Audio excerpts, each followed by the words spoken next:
ارکان کو مائنس کرنے کے باوجود جو تعداد بچ رہے گی اس کی اکثریت جو حاصل کر لے گا وہ جیت جائے گا. تو اس تیسرے الیکشن میں حمزہ شہباز پھر سے جیت جائیں گے. لیکن اگر اس کی تشریح کسی عدالت نے یا الیکشن کمیشن نے یہ کر دی کہ وہ حمزہ شہباز کا الیکشن یہ تصور کیا جائے گا کہ یہ ہوا ہی نہیں، اور چونکہ یہ تصور کر لیا گیا ہے کہ یہ الیکشن ہوئے ہی نہیں، تو جن ارکان نے ووٹ ڈالے ان کو بھی یہ فرض کر لیا جائے گا کہ انہوں نے ووٹ ڈالے ہی نہیں، یعنی وہ منحرف نہیں مانے جائیں گے، لہٰذا وہ ڈی سیٹ بھی نہیں ہوں گے. اور جب ڈی سیٹ بھی نہیں ہوں گے تو پھر تحریک انصاف اور اس کے اتحادی ہیں وہ پہلے جتنی سیٹیں یا ان سے کچھ 2-4 کم لے کر پھر جیت جائیں گے. لیکن ایسا ہونا بڑا مشکل ہے، کیونکہ ارکان اسمبلی کا ووٹ اگر نل اینڈ وائڈ مانا جائے گا تو ان ارکان اسمبلی کو نااہل بھی کرنا پڑے گا، ڈی سیٹ بھی کرنا پڑے گا. اس طرح پی ٹی آئی کے 25 رکن کم ہو جائیں گے. یعنی اس فیصلے نے بحران کو حل نہیں کیا بلکہ کم نوعیت کے بحران کو شدید نوعیت کے بحران میں بدل دیا ہے. اور یہ ایک پنجاب میں ایک ایسی پوزیشن بن جائے گی کہ جب تک یہ کوئی قطعی فیصلہ نہیں ہو جاتا پنجاب کے کام رکے رہیں گے. پہلے ہی 2 مہینے اس طرح گزر گئے اور پنجاب میں کوئی کام نہیں شروع ہو سکا. بے یقینی کی فضا ہے، بیوروکریسی کو بھی کچھ پتہ نہیں چل رہا کہ کیا حکم ماننا ہے کیا نہیں. معاملہ معطل پڑا ہوا ہے، گورنرز کا پہیہ رکا ہوا ہے. تو اب یہ مزید 2-3 مہینے کے لیے رکا رہے گا. یہ ایک عجیب و غریب قسم کی صورتحال پیدا کر دی گئی ہے. بہرحال یہ جو کہا جاتا ہے کہ دباؤ میں آ گئے ہیں، اس پر کوئی تبصرہ کیے بغیر اتنا فکرہ کہنے میں کوئی حرج نہیں ہے کہ معاملات جو ہیں وہ سدھار کے بجائے بگاڑ کی طرف جا رہے ہیں. دوسری طرف یہ تاثر بھی عام ہو رہا ہے اور اس کے حق میں کئی چیزیں موجود ہیں کہ جو نیوٹرل حضرات ہیں اب نیوٹرل نہیں رہے اور وہ عمران خان کی حمایت پر کمر بستہ ہو گئے ہیں. ایک تو ان کی طرف سے دباؤ ڈالا گیا شہباز شریف پر کہ نئے الیکشن کرو اور حکومت چھوڑ دو، اور دوسری طرف شیخ رشید کے اور اس طرح کے دوسرے لوگوں کے جو بیانات آ رہے ہیں کہ 31 مئی سے پہلے فیصلے آنے والے ہیں. سپریم کورٹ کے فیصلے کو بھی شیخ رشید نے ذکر کیا کہ میں نے تو پہلے ہی بتا دیا تھا کہ معاملہ الٹ چکا ہے، بازی پلٹ چکی ہے اور ان کے ہاتھ سے گیم، یعنی مسلم لیگ نون اور پیپلز پارٹی اور ان کے اتحادیوں کے ہاتھ سے گیم نکل چکی ہے. تو اس بیان کا سیدھا ترجمہ یہ ہے کہ نیوٹرل حضرات عمران خان کی طرف واپس آ گئے ہیں. تو یہاں یہ سوال پیدا ہوتا ہے کہ اگر وہ واپس آ گئے ہیں تو انہوں نے پھر نیوٹرل رہ کر عمران خان کی حکومت کو ختم ہونے کا مرحلہ کیوں آنے دیا؟ تو اس کا جواب ایک سمپل ہے کہ مقتدر حضرات عمران خان کے حامی نہیں ہوئے، لیکن وہ ان سے ڈر گئے ہیں. اور ڈرنے کی وجہ پی ٹی آئی کی وہ دھمکیاں ہیں جن میں وہ شیریں مزاری کی دھمکی بھی ایک دھمکی کے طور پر اسے شامل سمجھنا چاہیے، اور بھی کئی زیادہ دھمکیاں ہیں. وہ دھمکیاں کیا ہیں؟ وہ یہ ہیں کہ ہم پھر راز کھول دیں گے. ہمارے پاس ویڈیوز بھی ہیں، ہمارے پاس آڈیوز بھی ہیں. اس بات سے نیوٹرل حضرات کے چھکے چھوٹ گئے ہیں. اب سوال پیدا ہوتا ہے کہ ان کے پاس کیا راز ہیں؟ اچھا، راز کا مطلب یہی نہیں ہوتا کہ انہوں نے کوئی غیر قانونی، غیر آئینی یا ملکی مفاد کے خلاف کام کیا ہے، بلکہ کچھ چیزیں اسٹیٹ سیکرٹ ہوتی ہیں جو ایسے معاملات، یعنی جن کے فیصلے ملکی مفاد میں کیے گئے ہوتے ہیں لیکن وہ سیکرٹ اس لیے ہوتے ہیں کہ ان کا اوپن ہو جانا کسی نہ کسی کے لیے ایمبیرسمنٹ کا باعث بن سکتا ہے، بلکہ ملک کے لیے پریشانی کا باعث بن سکتا ہے. اسی لیے پوری دنیا میں یہ دستور ہے کہ اسٹیٹ سیکرٹ افشا نہیں کیے جاتے. یعنی ایسے فیصلے جو ملک کے فائدے میں کیے جاتے ہیں لیکن ان کے اندر یا ان کے سیاق و سباق میں کچھ ایسی باتیں ہوتی ہیں کہ اگر وہ ظاہر ہو جائیں تو اس سے ملک کو ناقابل تلافی نقصان پہنچ سکتا ہے. ظاہر ہے کہ کچھ سیکرٹ تو ایسے ہوں گے جن کا عمران خان کو پتہ چل گیا. اب یہ عمران خان کو ان سیکرٹ سے کیسے پتہ چلا، یہ ایک بڑی تشویشناک بات ہے. اس سلسلے میں 2 قسم کی باتیں کی جا رہی ہیں.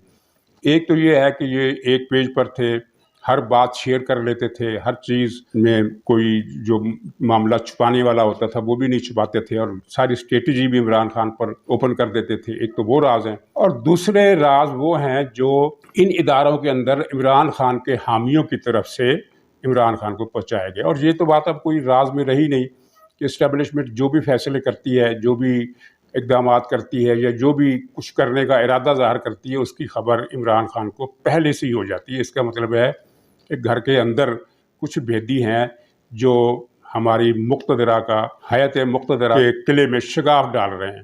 وہ کون ہے ان کا پتہ کرانا ظاہر ہے ہمارے اختیار میں نہیں ہے، نہ ہمارے بس میں ہے، بلکہ جو اپوزیشن کے، میں اب اس کو اپوزیشن ہی کہوں گا، اگرچہ یہ لوگ حکومت میں ہیں لیکن یہ اپوزیشن میں اس لیے ہیں کہ مقتدر اداروں نے ان کو با اختیار ہونے کا موقع دینے سے گریز کیا ہے، اور یہ جو کچھ ہوا ہے یہ بامر مجبوری ہوا ہے۔ بامر مجبوری اس لیے کہ عمران خان نے سب کچھ تباہ کر دیا تھا، ہر چیز ملیا میٹ کر دی تھی، جس کے نتیجے میں انہیں غیر جانبدار ہونا پڑا۔ لیکن مقتدر ادارے کسی بھی ایسی پارٹی کو قبول کرنے کے لیے تیار نہیں ہیں جو آئین اور جمہوریت کی بات کرتی ہو، ووٹ کے تقدس کی بات کرتی ہو۔ ان کی نظر میں پیپلز پارٹی بھی ناقابل قبول ہے، لیکن پیپلز پارٹی سے خطرہ اس لیے کم ہے کہ اس کے وفاق میں آنے کا امکان کم ہے، وہ صرف سندھ کی حد تک حکمران جماعت بنی رہ سکتی ہے، کم سے کم مستقبل قریب میں اس کے وفاق میں آنے کا کوئی امکان جو ہے وہ نہیں ہے۔ مقتدرہ کی اور نیوٹرل حضرات کی اصل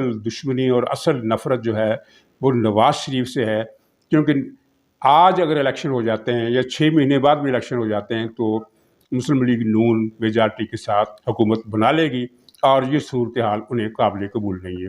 دوسری طرف وہ اس بات کے لیے بھی تیار نہیں ہے کہ عمران خان دوبارہ برسر اقتدار آ جائے، یعنی چپڑی اور دو انہیں چاہیے، ایک تو یہ کہ عمران خان بھی نہ آئے، اور دوسری یہ ہے کہ نواز شریف کو بھی پاکستان کے اندر واپس آنے کی اجازت نہ دی جائے تاکہ اس خطرے سے بھی نجات حاصل ہو سکے۔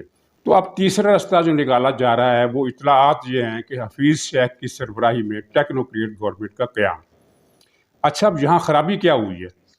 خرابی یہ ہوئی ہے کہ یہ ٹیکنوکریٹ گورنمنٹ بنانے کا پلان کامیاب نہیں ہو سکتا جب تک اس وقت جو اب حکومت ہے اپوزیشن کی، میں پھر اپوزیشن کا لفظ استعمال کر رہا ہوں کیونکہ مقتدرہ نے اس اپوزیشن کو ابھی تک حکومت کے طور پر تسلیم نہیں کیا، تو اپوزیشن جب تک تیار نہ ہو ٹیکنوکریٹ حکومت نہیں بن سکتی۔ ٹیکنوکریٹ حکومت بنانے کے لیے پرسوں دن کو ایک فون گیا ایم کیو ایم کو، چنانچہ ایم کیو ایم کے خالد مقبول صدیقی نے ایک بیان ایسا دے دیا جس سے واضح اشارہ ملتا تھا کہ وہ اس اتحادی حکومت سے، یعنی اپوزیشن کی اتحادی حکومت سے الگ ہونے کا ذہن بنا رہے ہیں اور اس کے لیے فضا تیار کر رہے ہیں۔ انہوں نے کہا کہ یہ حکومت تو اچھی نہیں ہے، ماضی کی جو عمران خان کی حکومت تھی وہ تو ہمارے مطالبات مان لیتی تھی، ہمارے مسائل حل کر دیتی تھی، یہ نہیں کر رہی۔ یہ بڑا عجیب و غریب بیان تھا، اس لیے کہ اگر ماضی کی عمران خان کی حکومت ان کے مسائل حل کر دیتی تھی تو انہوں نے اس حکومت سے، عمران خان کے اتحاد سے الگ ہونے کا فیصلہ کیوں کیا؟ تو یہ خالد مقبول صدیقی نے ایک عجیب و غریب قسم کا بیان دے کر بے یقینی کی فضا میں اضافہ کر دیا، لیکن پھر لگتا ہے کہ دوسرا فون گیا کہ ہولڈ آن، ابھی نہیں۔ اس کے بعد پھر معاملات اپنی پرانی سطح پر آ گئے، یعنی یہ اتحادی حکومت اپنی جگہ پر برقرار ہے، لیکن یہ بات تو کلیئر ہے کہ جب ادھر سے اشارہ ہوگا تو یہ حکومت عمران خان کی حکومت کی نسبت زیادہ کمزور پوزیشن میں اس لیے ہے کہ عمران خان کی حکومت ختم کرنے کے لیے اس کے تمام اتحادیوں کی علیحدگی ضروری تھی۔ اس حکومت کو ختم کرنے کے لیے ایک اتحادی کی علیحدگی بھی کافی ہے، کیونکہ 176 ووٹ ہیں، ان میں سے 3-4 ووٹ کم ہو جائیں، 4 ووٹ کم ہو جائیں، 5 ووٹ کم ہو جائیں تو یہ حکومت ایک ووٹ کی برتری جو ہے وہ کھو دے گی، یعنی اس کا مطلوبہ اکثریت سے ایک ووٹ کم ہو جائے گا۔ مطلوبہ اکثریت جو چاہیے وہ 172 ووٹ ہیں، اس کے پاس 176 ووٹ ہیں، یعنی صرف 5 ووٹ اس سے الگ ہو جائیں تو یہ حکومت ڈھہ جائے گی۔ لیکن یہ حکومت ڈھہ کیوں نہیں رہی؟ اس لیے کہ اگر یہ حکومت ہٹا دی جاتی ہے اور وہ ٹیکنوکریٹ حکومت پر یہ اتفاق نہیں کرتی تو پھر وہ جو ڈولڈرم ہے وہ پھر برقرار رہے گا اور بحران بڑھ جائے گا، اور اس حکومت سے کوئی بھی معاہدہ کرنے کے لیے IMF تیار نہیں ہوگا، نہ کوئی دوسری حکومت تیار ہوگی اس ایسی حکومت کے لیے جس کو ملک کا وہ طبقہ ماننے سے انکار کر دے جس نے 2018 کے فیض زدہ انتخابات کے باوجود 70% ووٹ حاصل کیے تھے۔ یہ آپ کے علم میں ہوگا کہ 2018 کے الیکشن میں موجودہ حکمران اتحاد کی جماعتوں کو ملا کر 70% ووٹ ملے تھے، حالانکہ یہ الیکشن نتائج فیض زدہ تھے۔ فیض زدہ ہونے کا مطلب یہ ہے کہ RT سسٹم بٹھایا گیا، پولنگ ایجنٹوں کو نکالا گیا، پھر من مرضی کے نتائج مرتب کیے گئے، عمران خان کو ملینز کے حساب سے ووٹ زیادہ دلوائے گئے، اس کے باوجود 110 سیٹوں سے زیادہ کامیابی اسے نہیں مل سکی۔ اگر فیض کی برسات اس الیکشن پر نہ ہوتی تو اپوزیشن کے ووٹ، یعنی جو اس وقت حکمران اتحاد ہے، ان کے ووٹ 80% سے بھی زیادہ ہونے تھے۔ تو جو 80% ووٹوں کی نمائندگی کر رہا ہے وہ اگر ٹیکنوکریٹ حکومت کے فارمولے پر تیار نہیں ہوتا تو یہ آپشن کیسے آگے چلے گا؟ آپ کو یاد ہوگا کہ دھاندلی کی انتہا یہ کی گئی کہ قاسم سوری جو بلوچستان کا ایک نامی گرامی قسم کا آدمی ہے اور اس کے جو کارنامے ہیں وہ اتنے شرمناک ہیں کہ بتائے نہیں جا سکتے، وہ الیکشن ہار گیا تھا، اور ہارا بھی دوسری پوزیشن پر نہیں تھا، تیسری پوزیشن پر تھا۔ دوسری پوزیشن پر کوئی اور آدمی جیتا تھا، آ رہا تھا، اس کو پھر صبح انتخابی نتیجہ بدلا گیا اور تیسرے نمبر سے لا کر اسے پہلے نمبر پر کوئی 50,000 ووٹوں کی دھاندلی کی گئی۔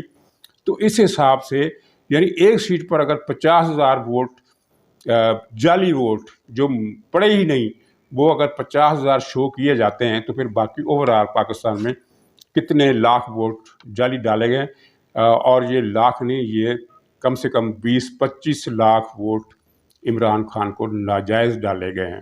اس کے باوجود اپوزیشن کی جو اسٹرینتھ ہے وہ 70% ووٹوں پر مشتمل ہے۔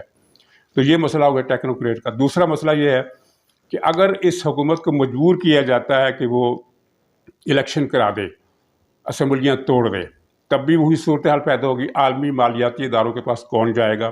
کیئر ٹیکر گورنمنٹ تو یہ مسئلے حل نہیں کر سکتی، اور معیشت ڈوب چکی ہے۔ اس معیشت کو اگر بچانا ہے تو کچھ نہ کچھ مطلب کہ کیا کہتے ہیں کہ بھاگتے چور کی لنگوٹی ہی صحیح والا معاملہ ہے کہ چلو اتنا ہی مل جائے، تو اس حکومت کو قائم رکھنا پڑے گا۔ اور اس حکومت نے یہ بات مقتدر اداروں پر اب واضح کر دی ہے کہ اگر آپ نیوٹرل نہ ہوئے تو پھر حکومت ہم نہیں کریں گے، لیکن پھر ہم اس طرح کریں گے۔ اپنی اسٹریٹجی انہوں نے بتا دی ہے، وہ بات بھی مقتدر اداروں کے لیے بڑی پریشانی کا باعث ہے۔ تو فی الحال تو یہ فیصلہ ہوا ہے کہ یہ جو موجودہ حکومت ہے یہ جلدی الیکشن کرانے یا اسمبلیاں توڑنے پر آمادہ نہیں ہے۔ مولانا فضل الرحمان نے بھی واضح بیان دے دیا ہے کہ 1.5 سال انتظار کیا جائے، اور زرداری صاحب کا بھی یہی موقف ہے، اگرچہ مسلم لیگ کا موقف ان سے تھوڑا مختلف ہے۔ وہ نومبر میں الیکشن کرانے پر تیار ہے، لیکن نومبر سے پہلے نہیں۔ وہی بات جو میں نے اپنے کئی بلاگز میں کی ہے کہ ان کو نومبر تک الیکشن کرا دینے چاہیے، اور یہ اچھی بات ہے اگر مسلم لیگ نون کی بات مان لی جاتی ہے۔ اگر مسلم لیگ نون کی بات نہیں مانی جاتی تو پھر بحران پیدا ہوگا، اور اگر مقتدر ادارے اپنی ضد پر اڑے رہے کہ ہم نیوٹرل تو ہو گئے ہیں لیکن جمہوریت قائم نہیں ہونے دینی، تو پھر پاکستان کے لیے، پاکستانیوں کے لیے دعا کے سوا، اللہ تعالیٰ کے حضور دعا کے سوا کہ اے اللہ تعالیٰ اس ملک کو بچا لے، اور کوئی چارہ نہیں رہے گا۔ تو ناظرین اسی پر اجازت دیجیے، انشاءاللہ اگلے ولاگ میں ملاقات ہوگی، تب تک کے لیے خدا حافظ۔